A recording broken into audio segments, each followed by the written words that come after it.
There's this idea of filling the holes and trading up, where religion filled all these holes for you, and then those holes emptied up when you had your faith transition, and now you have to look at how to replace them.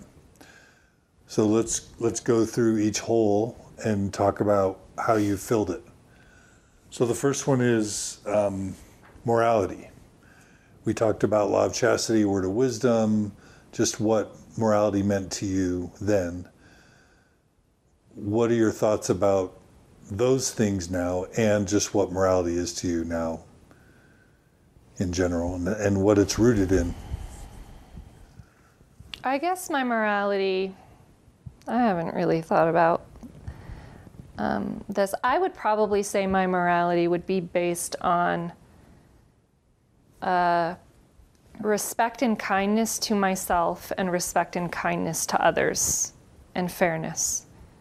So doing no harm to others, doing no harm to myself, choosing behaviors that that enrich and, send love and goodness, into the world. That's my morality.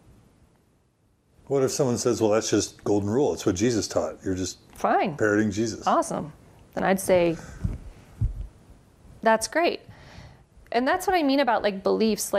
For me, morality is about how do I love and treat people in the world? How do I care about the planet? Because caring about the planet helps treat people well. It will help people live, have a place to exist.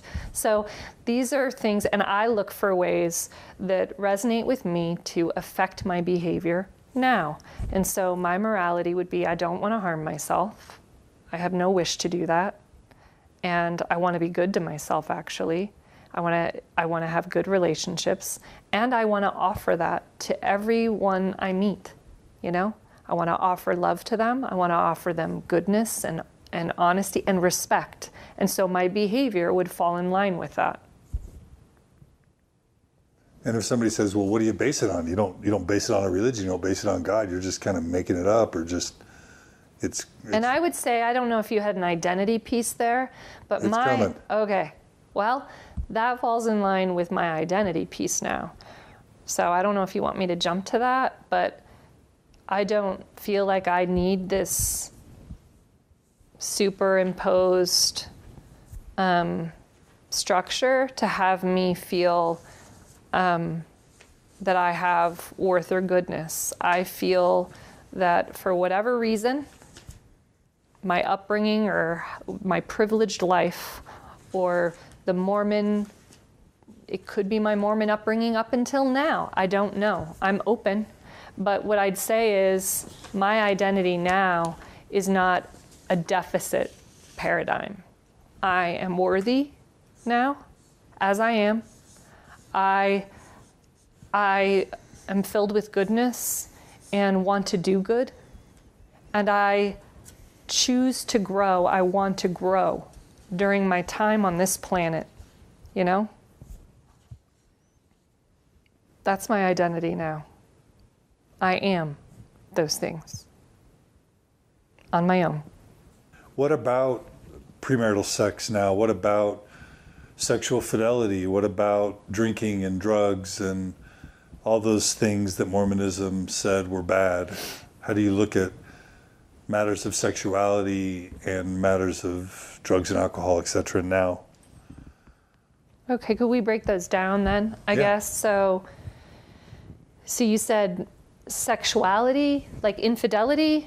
Because I'm not premarital sex, right now. Masturbation, premarital sex.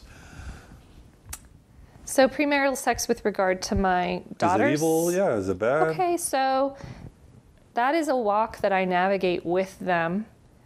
And I do so with their dreams and their desires for their life in the palm of my hand, with what I know and what I want for them. And it depends on where they are in relationship. I no longer feel like premarital sex is unilaterally bad. I feel like lessons in intimacy, our experiences can be good experiences. Now, education, information is a huge part of that. Empowerment is a huge part of that. So I say educate, empower daughters, talk about their dreams and what they want for their lives, talk about, the whole situation, risks and benefits, and be a confidant, someone who can talk through and support. But ultimately, here's the irony. It was never up to us. If our daughters wanted to have premarital sex, they would, right? The best thing we have is our connection with them, that they believe they're inherently worthy of good things in their life, that their dreams are achievable, that they're connected with themselves. They don't want to disrespect themselves. They're not going to engage in risky behavior because they respect themselves too much for it, and they're educated and they know what is at risk. And having said all that, okay, it's a tricky world. But I want my daughter to know that if she does have premarital sex or things go awry within that paradigm and she gets pregnant or that life is still for the taking. And that it didn't touch her worth one bit. What keeps you from sleeping around, cheating on your husband, etc.? That you're a mate. What? I love intimacy. I was made for it. I'm just all about companionship and going deep and committing hard. It's just in my makeup. I love traveling that terrain, long and deep. And there's a lot of work to be done. I can speak that about myself, intimacy-wise. And I do better focused. And I do better within feeling safe. And the way I feel safe is with someone that I have known for years and years and years, where I feel like our goals and our intentions are in sync. What about alcohol? That's a bridge I haven't crossed yet for myself, and I'm going to be honest, so this would be true for drugs and alcohol. It's just, I am a simplifier. That's why I love the minimalists. There's something, I view life as tricky. I feel like sometimes, I think we're all, but I'm kind of a deep feeler. And so I have enough in my world that I'm sorting through that for me, it's just something I haven't added yet.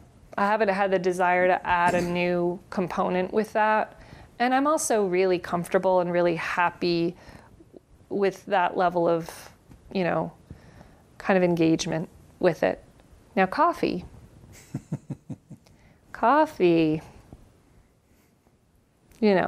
What? Coffee has its place. Especially dessert coffee. Like, I am not minimalist in that way. It's just like salted caramel mocha. Cream, whipped cream. The caramel 12 kinds of drizzle, cream. the salt on top. Seriously, I'm a total dessert coffee nut.